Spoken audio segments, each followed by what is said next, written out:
Bitcoin প্রমোশনের কাজ করে কিছু অর্থ উপার্জন করেছি। এ ধরনের কাজ করে অর্থ উপার্জন করা বৈধ কিনা? বৈদেশিক মুদ্রা কিনে রেখে পরবর্তীতে দাম বৃদ্ধি পেলে বেশি দামে বিক্রি করা বৈধ হবে কিনা? তো বৈশ্বিক সংকট দেখা দিলে একজন মুসলিম হিসাবে আমাদের করণীয় কি? একজন পুরুষ কতটুকু রূপা ব্যবহার করতে পারবে? আমার বিয়েতে পুরো বাড়ি এবং বাড়ির আঙিনা আলোকসজ্জা করতে চাই, কোনো গান কিংবা অন্য কিছু হবে না, এতটুকুই করতে পারবো? বিটকয়েন প্রমোশনের কাজ করে কিছু অর্থ উপার্জন করেছি। এ ধরনের কাজ করে অর্থ উপার্জন করা বৈধ কিনা? উত্তর হলো, বাংলাদেশে বিটকয়েনের ব্যবহার অনুমোদিত নয়, পৃথিবীর বহু দেশে অনুমোদিত নয়। ওলামা ইকরামের বড় একটা শ্রেণী এটিকে নাজায়েজ বলেছেন, যদিও অপর শ্রেণী ওলামা ইকরাম জায়েজ বলেন।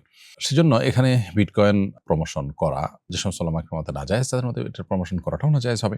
আর যে সমস্ত ওলামা ইকরামের মতে জায়েজ, তাদের মতে বিটকয়েনের প্রমোশন করাতেও কোনো অসুবিধা নেই, এটা জায়েজ আছে। তো সন্দেহপূর্ণ বিষয় যেহেতু, একান্ত নিরুপায় না হলে এটির কেনাবেচা বা এটির ব্যবসাতে অন্তর্ভুক্ত না হওয়াটাই হতে নিরাপদ। তবে কোনো দেশে মাজলুমদের সাহায্য করার জন্য আজকাল এটাই হলো একমাত্র পথ। সেটা যদি হয় সেটা তো ভিন্ন বিষয়। একান্ত মাজলুমদের সাহায্যের যদি প্রয়োজন হয় আর এছাড়া পথ খুব একটা খোলা না থাকে, তাহলে তাদেরকে জুলুমের হাত থেকে রক্ষা করবার জন্য বা তাদের জীবন বাঁচাবার জন্য এই পথ ব্যবহার করা অবশ্যই জায়েজ হতে পারে। বৈদেশিক মুদ্রা কিনে রেখে পরবর্তীতে দাম বৃদ্ধি পেলে বেশি দামে বিক্রি করা বৈধ হবে কিনা? উত্তর হলো, মৌলিকভাবে এটি জায়েজ আছে। আপনি বিদেশি মুদ্রা কিনে রেখে দাম বাড়লো, তখন আপনি বিক্রি করলেন, এটা মৌলিকভাবে জায়েজ আছে। তবে এক্ষেত্রে সাধারণত যে শর্ত প্রযোজ্য সেটি আপনাকে লক্ষ্য রাখতে হবে। তার একটি হলো, যখন বিক্রি করবেন তখন বাজার দরে বিক্রি করতে হবে, তখনকার বাজার দরে আপনি বিক্রি করবেন। আর দ্বিতীয়ত হলো, বিক্রয় চুক্তির মজলিসে কমপক্ষে এক পক্ষ মুদ্রা হস্তান্তর করবে।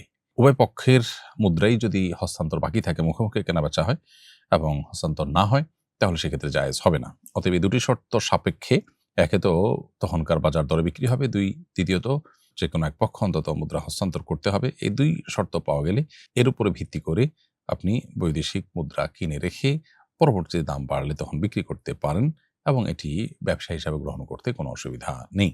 তো বৈশ্বিক সংকট দেখা দিলে একজন মুসলিম হিসাবে আমাদের করণীয় কি? খুবই গুরুত্বপূর্ণ একটি প্রশ্ন।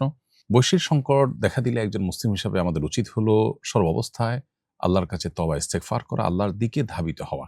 আমরা অনেকেই অনেক বেশি আতঙ্কগ্রস্ত হয়ে যাই। ঈমানদার, তার মধ্যে ভয় কাজ করতে পারে, কিন্তু সেটা আতঙ্কের লেভেলে চলে যাওয়া কিংবা নৈরাশ্যের পর্যায়ে পৌঁছে যাওয়া, এটা কোনো অবস্থাতেই ঈমানদারের সঙ্গে শোভনীয় নয় বা ঈমানদারের জন্য এটা কাম্য নয়।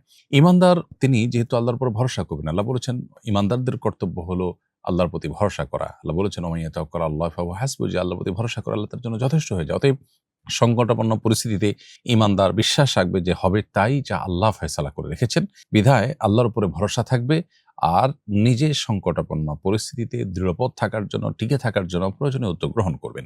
অতএব তাওয়াক্কুল এবং আল্লাহর উপর নির্ভরতা, ভরসা, এটা বৃদ্ধি করতে হবে। তওবা এবং ইস্তিগফার করতে হবে যে আমার কোনো গুনাহের শাস্তি যেন এর মধ্য দিয়ে না হয়, আমি যেন আল্লাহর কাছে ক্ষমা পাই, সেজন্য আল্লাহর কাছে ইস্তিগফার করতে হবে এবং কঠিন পরিস্থিতিতে আল্লাহর দিকে রুজু হওয়া, দোয়া করা, সেটা করতে হবে।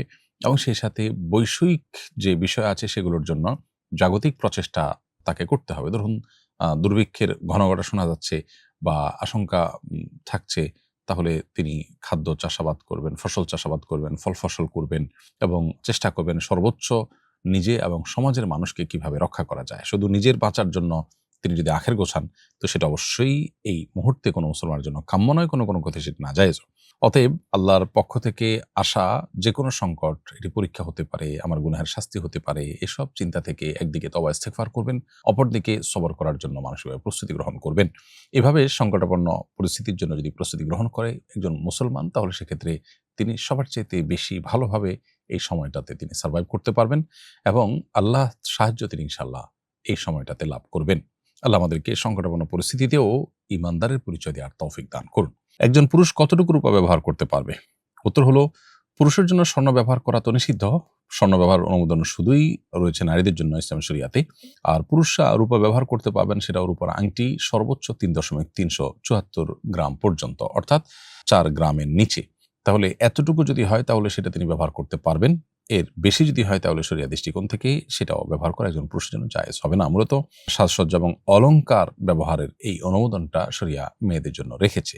পুরুষের জন্য কারোর দাঁত অথবা কারোর আংটি, এটি রূপার বাঁধতে হলো, ব্যবহার করতে হলে, সেক্ষেত্রে শরিয়া সীমানা নির্ধারণ করে দিয়েছে যে এতটুকু করা যাবে 3.374 এর মধ্যে যদি হয় সেটি ব্যবহার করা যাবে পুরুষের জন্য, আর এর বেশি হলে পুরুষ সেটি ব্যবহার করতে পারবেন না। আমার বিয়েতে পুরো বাড়ি এবং বাড়ির আঙিনা আলোকসজ্জা করতে চাই, কোনো গান কিংবা অন্য কিছু হবে না, এতটুকুই করতে পারবো? প্রিয় দর্শক, আপনার প্রশ্ন উত্তর হলো যে বিয়ে শাদীতে কিছুটা আনন্দ, কিছুটা বিনোদন এবং সাংস্কৃতিক আয়োজন করবার অনুমোদন শরিয়া দিয়েছে। বিশেষ করে বাচ্চাদেরকে আপনার কিছুটা বিনোদন, কিছুটা সাংস্কৃতিক আয়োজন করবার অনুমোদন পরিষ্কারভাবে হাদিস শরীফে দেওয়া হয়েছে, কিন্তু সেক্ষেত্রে শর্ত একটাই যে শরিয়ার ভায়োলেশন যেন না হয়। বিয়ে বাড়িতে আমাদের দেশে আলোকসজ্জা করা, একটু লাইটিং করা, একটু আলোকিত করা, এটা আমাদের সমাজে বিবাহ কেন্দ্রিক সাংস্কৃতিক আয়োজনের অংশ। তাছাড়া একটি বর্ণনায় বিবাহকে ঘোষণা দিয়ে করতে নির্দেশ করা হয়েছে এবং বলা হয়েছে যে এটা ফাইন্নাহু নিকাহ ওয়ালাইসা বিসিফাহ, এটা কোনো জেনা ব্যভিচার নয়, বিবাহ, অতএব আলিনু হাদান নিকাহ, তোমরা এটাকে ঘোষণা দিয়ে করো। তো কোনো বাড়িতে আলোকসজ্জা হলে আমরা টের পাই, জানতে পারি বাড়িতে বিয়ে হচ্ছে, এটা এক প্রকার ঘোষণা দিয়ে করার মতো একটা বিষয়। আবার অপরদিকে এটি একটি আমাদের বিবাহ কেন্দ্রিক উৎসব বা আপনার সাংস্কৃতিক আয়োজন বা কিছুটা আনন্দ বিনোদনের অংশ। বিধায় এটি জায়েজ হতে পারে যদি এটা সীমা লঙ্ঘনের পর্যায়ে না পৌঁছে। অনেক এলাকাতে দেখা যায় যে নিজের ভিটে বাড়ি বা জমি জমা বিক্রি করে, বা ভিটে বাড়ি বিক্রি না করলেও জমি জমা বিক্রি করে বা ধার দেনা করে অনেক সময় সুদি লোন নিয়ে দেখা যায় বাড়ি থেকে নিয়ে মেইন রোড পর্যন্ত দীর্ঘ পথ আলোকসজ্জা করা হয়। এটা অবশ্যই অপচয়ের মধ্যে পড়বে এবং এটা নিষিদ্ধ হবে। যতটুকু করতে গেলে আসলে খুব বেশি অসুবিধা তৈরি না হয়, বিদ্যুতের অপচয় না হয়, অর্থের অপচয় না হয়, যেটা খুব বেশি চোখ ধাঁধানো করতে গিয়ে আপনার সবার দৃষ্টি আকর্ষণ করতে গিয়ে সবার চাইতে বেশি ব্যয়বহুল বিবাহ সাব্যস্ত করার মতো বিষয় যদি না হয়, তাহলে সেটা জায়েজ আছে। কিন্তু যদি ওই লেভেলে হয় যে আপনি এটাকে খুব বেশি হাইলাইট করতে চাচ্ছেন, সমাজের সবার চাইতে বেশি আপনি ডাকডোল পিটিয়ে বিয়ে করছেন, সবার দৃষ্টি আকর্ষণ করতে চাচ্ছেন, একরকম অহংকার, আপনার গর্ব, সেই জায়গা থেকে আপনি এটি করতে চাচ্ছেন, এরকম যদি হয় তাহলে সেটা অবশ্যই নাজায়েজের মধ্যে পড়বে। অতএব এখানে পরিমিতিটা কোনো কোনো ক্ষেত্রে ব্যক্তির উপরে ভ্যারি করে, সামাজিক যে কালচার প্রচলিত সেটার উপর নির্ভর করে, কিন্তু এগুলোকে যতটা সীমিত করা যায় ততটাই ভালো। কারণ এগুলো বেশিরভাগ ক্ষেত্রেই সমাজে অন্য মানুষদের উপরও চাপ তৈরি হয়। অন্যরাও তখন সামর্থ্য না থাকলেও মনে করে যে এটা ট্র্যাডিশনাল অংশ হয়ে গেছে, আমাদেরকে করতে হবে। তো সীমিত পরিসরে সহনীয়, অপচয়ের মধ্যে পড়ে না, এরকম যদি হয় তাহলে সেক্ষেত্রে সেটা জায়েজ হতে পারে, আর না হলে এরকম আলোকসজ্জা করা উচিত হবে না।